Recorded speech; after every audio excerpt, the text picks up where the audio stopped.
Tonight, crippled. Why Perth's train network came to a screeching halt. No, I'm not a happy chap. Police search drains at a Wanneroo home as they investigate the mystery disappearance of a father of two. The delicate rescue of a man who plunged from a Fremantle cliff. And we asked Dean Cox, will he play on Saturday? This is 9 News with Greg Pearce. Good evening. Chaos for tens of thousands of commuters today after an electrical fault crippled our train lines. 30,000 early morning travellers were affected. City workers, the worst hit, many hours late for work. It wasn't the start to their day these train passengers had planned. No, I'm not a happy chap. To drive when they heard the morning trains had stopped. And we cross to Peter Kapsanis at Main Roads tonight. Peter, what's the state of the freeway and highways? Well, Greg, traffic at the moment is quite heavy with the peak hour starting earlier than normal, in fact around 2:30 this afternoon. Now, the Kwinana Freeway northbound is heavy at the moment, and the Mitchell Freeway between Power Street and Cedric Street is also quite congested. The main artery to Fremantle, Stirling Highway, is flowing fairly smoothly at the moment.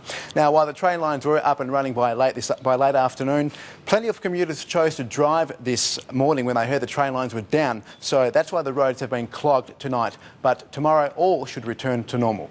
Greg? Thanks, Peter. Police investigating the disappearance of a Wanneroo dad locked down his street and spent the day collecting forensic evidence. The crime scene was set up in Taywood Drive. Andrew Nelson has more. A 34-year-old man has been winched to safety after falling from a cliff in North Fremantle. These pictures were taken from the RAC rescue helicopter, which was called to the scene to airlift the man to safety. A water police boat spotted the man in the Swan River after he fell 6 metres from rocks late yesterday. He was taken to hospital with a suspected broken leg. Police Commissioner Carlo Callaghan is being investigated by the Corruption and Crime Commission. There are allegations he'd lied to an inquiry into the Perth Hills blaze and misused his corporate credit card. Coming up on your 9 News, the Taliban vows revenge over a US soldier's massacre. Arsonists target a Perth bikie headquarters. And sleuths track down a missing Da Vinci masterpiece.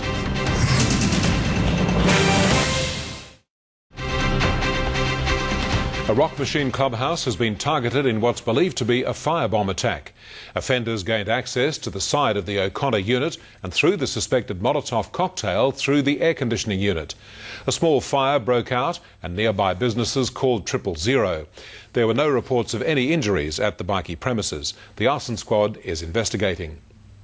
The Australian share market closed higher today. In the CMC Markets Finance report, bargain hunters swooped on key stocks, helping to push the share market up by more than 1%. The All Ordinaries gained 48 points. Our dollar is buying 67 British pence and the price is up. Tomorrow's average price for unleaded petrol in Perth is $1.42.6 a litre. Sport is next. Mark Reddings and Mark, will Dean Cox be part of Saturday's grand final? Well, Greg, he's keen to play against the Adelaide Crows. Details shortly, plus a new leadership role for Nick Natanui. Also, the Flying Dutchman chasing A-League glory. And a career high for WA's Matthew Ebden.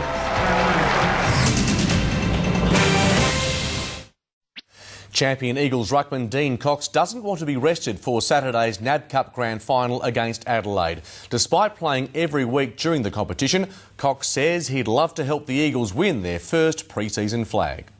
Just like Nick Natanui, Perth Glory defender Bas Vandenbrink could be asked for a please explain from his coach.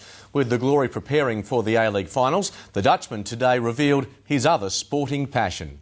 And a reminder, registrations for Sunday's RAC Freeway Bike Hike for Asthma close on Saturday. That's all in sport. Greg. Thanks, Mark. Time for weather now. And Ange, we've set another record. We sure have, Greg. It's been the hottest start to autumn on record. I'll have the latest forecast after this.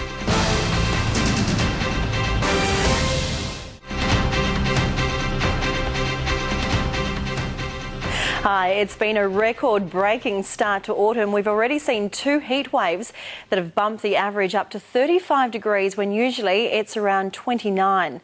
Today it peaked at 31 and at the moment it's 28.5 degrees. Today's Junior Weather Watchers are from Notre Dame Primary. I visited the Year 4s a couple of weeks ago and gave them a quick weather lesson. Now, both the Kimberley and Pilbara could be facing cyclones this week. Columbaroo is included in the cyclone warning that extends to the Northern Territory, and the Pilbara could be hit by tropical cyclone Lua later in the week. But for the moment, the Category 1 storm's about 430 kilometres to the west-northwest of Port Hedland and slow moving. It'll be showery in Brisbane and Adelaide tomorrow, dry and warm in Sydney, and a top of 30 degrees in store for Melbourne. Storms are forecast for much of the north, apart from Exmouth, where it'll be 37 degrees, and blue skies will be enjoyed down the west coast, but for Albany and Esperance, it'll be a showery morning. There's a strong wind warning off the coast for tomorrow afternoon, and the swell will reach 2.5 metres. A top of 30 is forecast tomorrow, after dipping to 16 degrees tonight. On Thursday, it'll fall a degree below 30 degrees.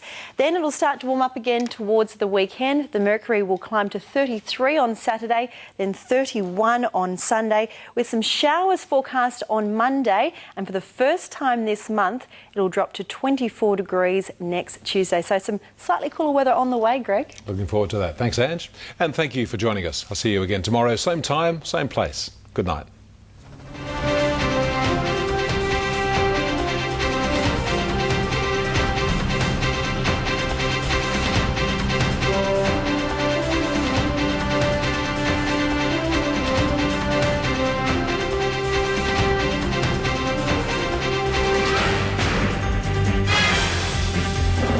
Perth is owned and operated by WIP, Australia's largest commercial television network.